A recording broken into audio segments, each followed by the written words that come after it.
Hi, guys. Hi, Amy Spain Duncan. I am an alcoholic. My sobriety date is March 6th of 2010. I am sponsored by a woman who is sponsored by a woman who is sponsored. And I sponsor women who sponsor women who sponsor women. And that, I love that. That is the miracle of the made usefully whole. I want to thank Allie. Allie, I am you and you are me. It's not often I find another woman and I hear my story. And I think some of the details are different, but definitely the length of sobriety, where we are in our journey, because you talked about the layers and you talked about levels of understanding and you talked about how you used to sponsor and how you used to receive and carry message and how you do today. And that, man, I can relate. And it was so good to hear you share all that with the passion and energy that you did. And just thank you. And Ollie, thank you for this and everyone involved in the Fellowship of the Spirit. This has been a lifesaver through COVID. And what I love about the Fellowship of the Spirit group, and if you get to that step 11 group, and that we really are kind of in a place with the sunlight of the Spirit, and that's the message. And that's what I love about all the things that you guys do and I get to be a part of. I'm actually at another conference right now, but I don't have to do anything. I'm just here as a participant, and it's amazing. And I have that tribe that Allie talked about, that tribe of women and men that are with us this weekend. And like Allie said, Ali did not text so late. We thought we would maybe gotten off the hook on that, but he did text last night, and I'm happy to be here and I'm happy to do this. And I'm happy to always discuss the program of Alcoholics Anonymous because, the three legacies: service, unity, and recovery. And in my own experience, I came to AA the first time when I was 25 years old, and I had what we call fellowship sobriety. For whatever reason, in my area at that time, people were living the steps. They were applying principles. There was a demonstration of action in their behaviors and the way they talked and the way they helped the new man. But there wasn't a big emphasis on the literature. And I never read the big book. I stayed sober 3 years on fellowship, and the fellowship is a powerful mechanism, but I hadn't done any work. I hadn't worked the program of recovery where our unity lies, right? And I did service and I had unity, but I didn't have recovery, because recovery comes from the actions we take as outlined in that book. So my three-legged stool toppled and I was thrown into darkness, and it didn't happen right away. Alcoholism is very patient. It allows you to believe that you're in control and that you're making the decisions and you're calling the shots. I talked to a girl this morning who said she has a friend who's relapsed, but she said, I'm doing good because I'm only snorting this other substance. I'm not shooting it. And the delusion that means you're doing good, man. Talk about restored to sanity. And that's where I went. So I stayed that, as long as I was drinking at home, as long as I was, not doing this and not doing that, then I was okay. And then suddenly you're so deep in the mire, there's no way out. And that's what happened. I spent 10 years in the grips of alcoholism. And getting back and getting sober, the fellowship couldn't do that. I couldn't get sober on fellowship. My disease had progressed. My disease is terminal. I suffered alcoholism at 25, but at 37, I'm in the grips. And that means it has me and I don't have it. And I am past beyond human aid.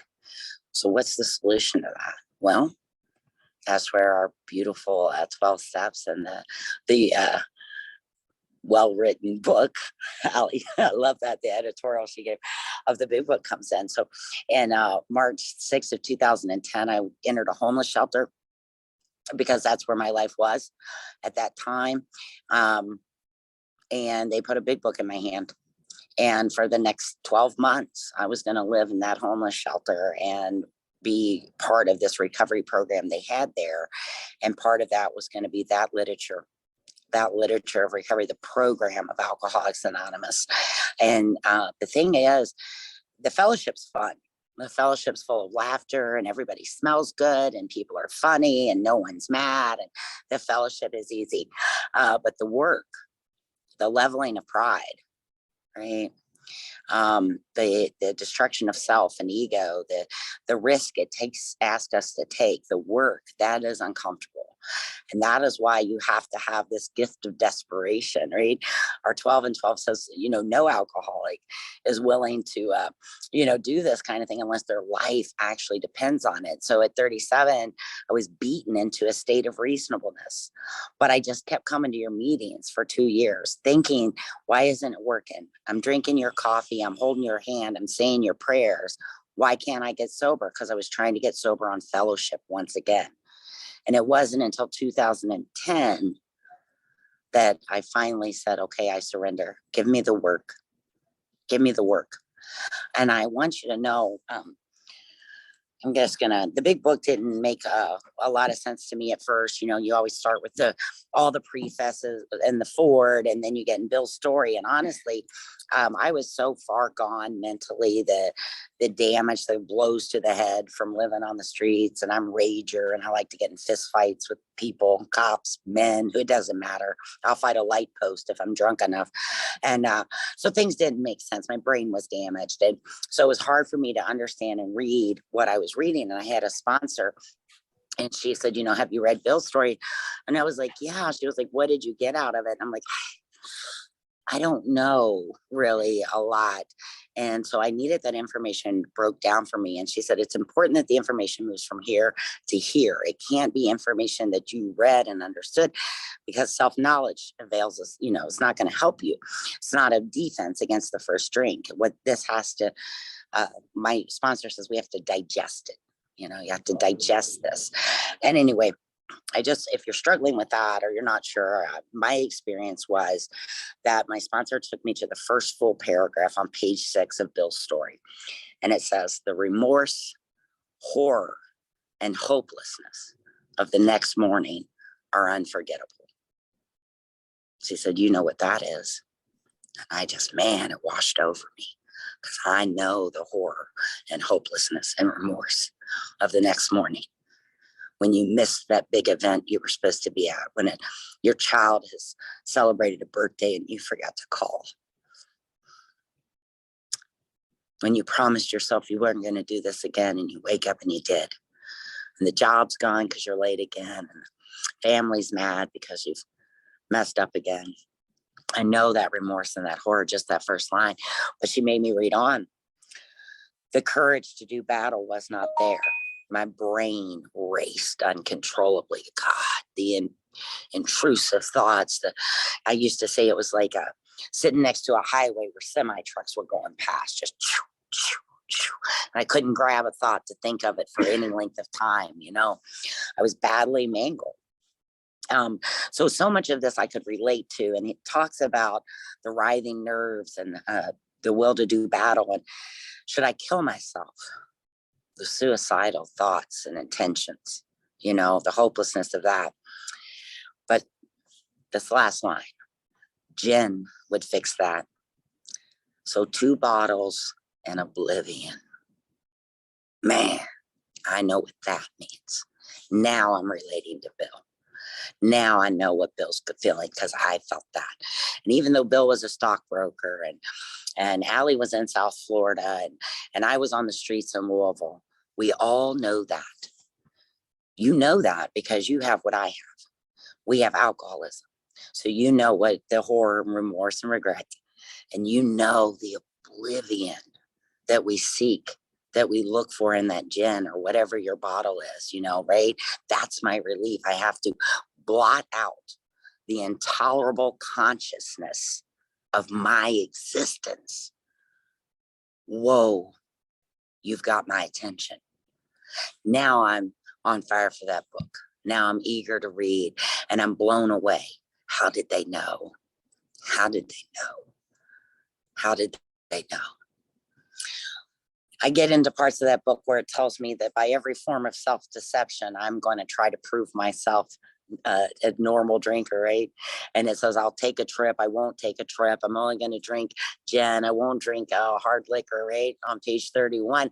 And I thought, that's what I did. See, when I left you in 97, right after I'd had a few years of sobriety, that's what I did. I tried this and I tried that. And I wanted to, what Allie said, I wanted to control and enjoy my drinking, right? And that was my quest when I left you. And I couldn't get it. And there it was. It's like you knew what I was going to do, right? And then I was able to kind of relate to that, but I also found hope in the big book. And I remember being just 60 days sober, sitting at that homeless shelter and opening that book and reading, there is a solution.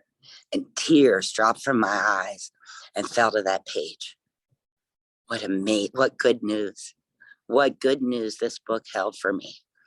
And so I became a seeker, a studier. And at the homeless shelter, well, you're a big book thumper. Daggone right I am. This is the instruction manual I've been searching for since I was 7, And then I found myself getting angry at AA that why didn't they give me this when I was sober the first time? Why did they let me believe fellowship would be enough when I needed the work? I needed the steps. I needed this connection. I needed this understanding. I needed to know what alcoholism was and the physical allergy and the mental obsession and, the countless vain attempts. But it wouldn't have mattered because you're only ready to receive what you're ready to receive. And I wouldn't have believed you. I wouldn't have believed you because alcoholics think we're different, right? They told me I shouldn't drink again. They withheld nothing. My sponsor this time, helped me with that resentment. And she was like, did you go to meetings? I'm like, yeah. She said, did they read how it works? I said, yeah. She said, and they read the part about rarely have we seen someone fail who thoroughly follows our steps. And I was like, yeah. She was like, and you didn't do the steps. I was like, yeah. Where's my part? What did I do? And I didn't. And I know women that stayed sober 10 years before Joe and Charlie came out, and that emphasis in Alcoholics Anonymous shifted back to literature and steps and program. She stayed sober and she didn't know Joe and Charlie till she was 10 years sober. And thank God she met him because she said it changed her entire sobriety. It changed her relationship with God and her relationship with others and the magic that is included in it. I drank because I wanted to drink. I drank because I wasn't willing to go to the step study or read the book. That information wasn't withheld. I chose not to do that. I chose not to seek that. And I got what we get when you're not willing to do the work, right? I love the 9-step promises. And I always say, it says at the end of the promises, that if we work for them. And I always say to my girls, work, work, work.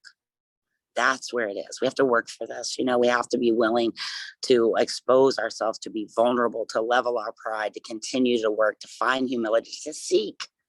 It's like Allie said, when everything's good, I'm not changing nothing. Everything's great. It's golden. I'm going to ride this, It's only when I'm uncomfortable, when there's a bump in the road, when I'm affected, that I'm willing to go into 10 and do the journaling, go into 11, go into 6 and 7, return to the book. It's only, Alex reminded me this morning, there was a speaker that said, he was talking about taking men through the book. And he's like, if I got to read that Dog Girl one more time, I'm going to lose my mind, right? I'm not going to go back and read it unless I'm taking a new woman through it, unless I'm at a step study or a big book study.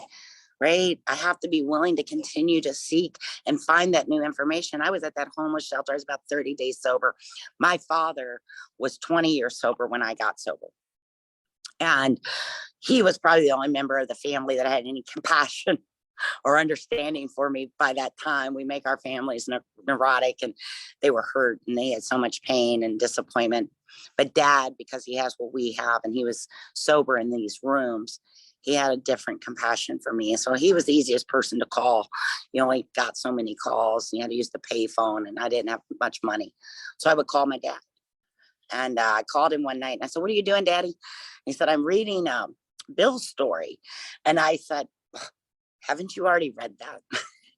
And he laughed. He said, Amy, we keep reading it. And I didn't know that. I was like, Bill's story. I've only been here a month and I'm on there as a solution, step it up, old man. How'd you get 20 years sober? because I didn't know that we continue to return to that information, like Ali said, and we get new things from it when we do. I would not be alive without the big book of Alcoholics Anonymous. I would not be sober and happy. I would not be willing to seek the promises. Not only did it break down, it explained things that I could not account for. I thought I was bad. I thought I was bad. There was something wrong with me, and I was not like you, and you were good and I was bad. And no matter how much I wanted to be good, I was always going to be bad.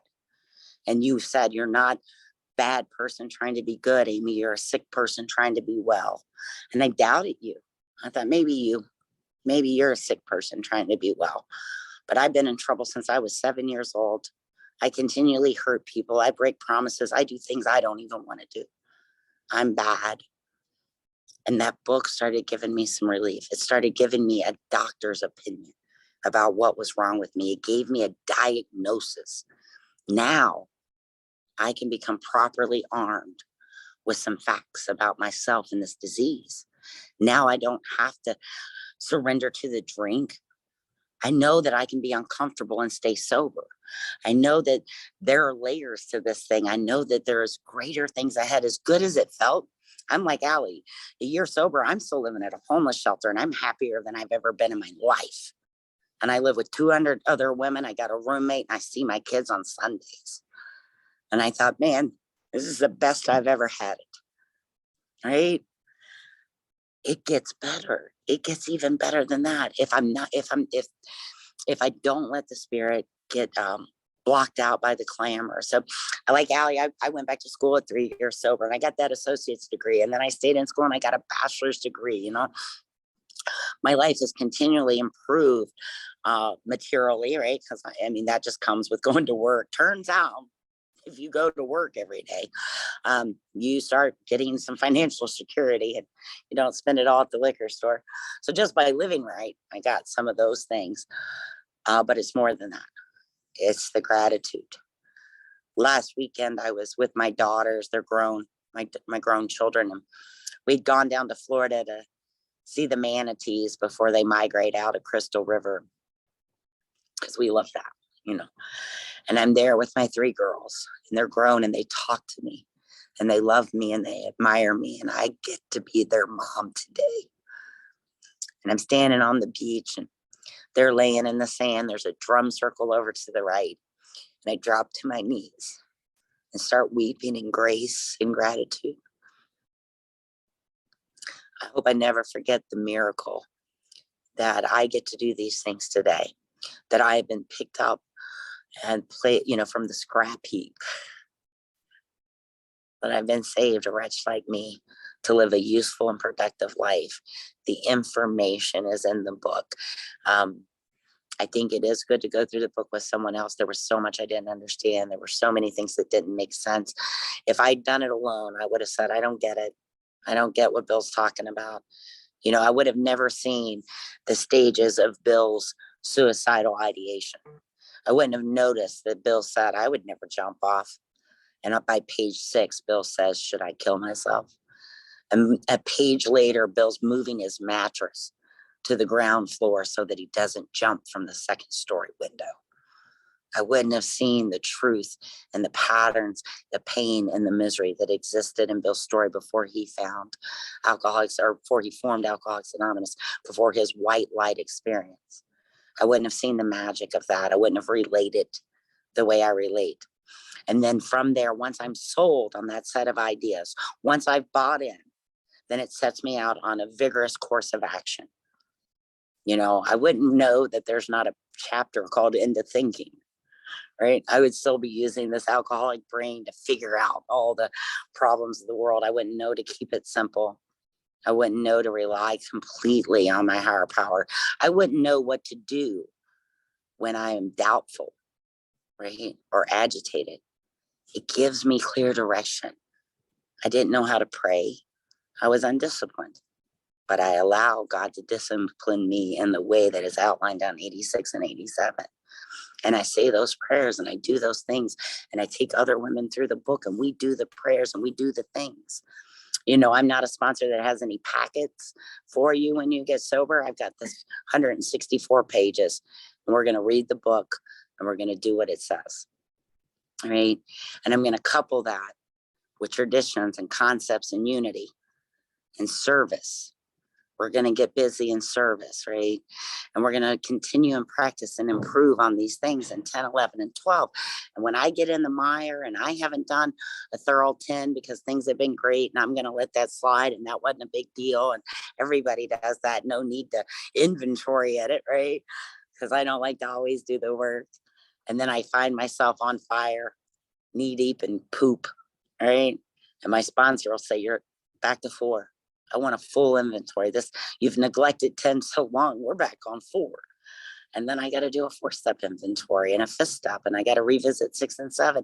It is a design for living that allows me to stand in the sunlight of the spirit and hopefully be beneficial to someone else, to have healthy relationships with my children and my family. I love that you talked about family, man.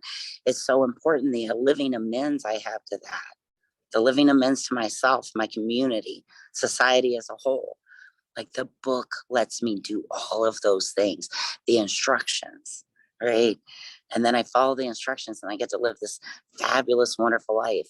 I can't not tell you that my favorite promise in the big book is on page 100 because I laid in that homeless shelter. And at that time, I didn't even have a room. I was in a bunkhouse because you have to go through phases. So I was at the beginning of this program and I was in a bunkhouse with 67 other women and life was good because I was sober. And I didn't know if I'd talk to the kids again. I didn't know if I'd ever own a car or if I'd ever leave that homeless shelter or if I'd ever get a job. And my sponsor said, I want you to go to page 100. And it says, if you persist.